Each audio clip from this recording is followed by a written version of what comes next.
سے جو تکلیف ہوتی ہے، سنن نسائی کی ایک روایت ہے، نبی اکرم صلی اللہ علیہ وسلم کے زمانے میں آپ کو پتا ہے جنگوں کے اندر بہت سارے لوگوں کی ناک کٹ جاتی تھی. مثال کے طور پر کسی نے وار کیا، انسان ہٹنے ناک اور انگلیاں کٹنا عام بات تھی، ناک کٹ جاتی تھی. ایک صحابیہ کہ اللہ کے رسول میری ناک نہیں ہے، سانس لینے میں بڑی تکلیف ہوتی ہے، گرم گرم ہوا سیدھے ناک کٹ جائے تو انسان مرتا نہیں ہے.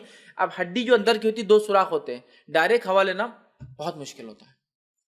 ٹھیک ہے، تو کہ اللہ کے رسول میں نے چاندی کی ناک لگوائی ہے. مطلب عرب چاندی کی ناک بناتے تھے نخلی، اور اس کو وہ ہڈی میں اٹکا دیتے تھے، لیکن اس میں بدبو بڑی آتی ہے، کیونکہ چاندی سے جب ہوا گزرتی ہے نا گرم وہ ہوتی ہے. تو کیا میں سونے کی لگا لوں؟ تو آپ نے کہا ٹھیک ہے لگا لو، کہ تو وہ اعضا ہے، وہ ضرورت ہے، سیدھے ہوا نہیں لے سکتا تھا اندر، سمجھے آپ؟ تو انہوں نے سونے کی ناک لگا لی. تو اسی لیے میں کہہ رہا ہوں، تو اگر آپ کی ناک کٹ جائے، اللہ نہ کرے کچھ ہو جائے اور آپ کو کرنا ہے تو تب تو ٹھیک ہے.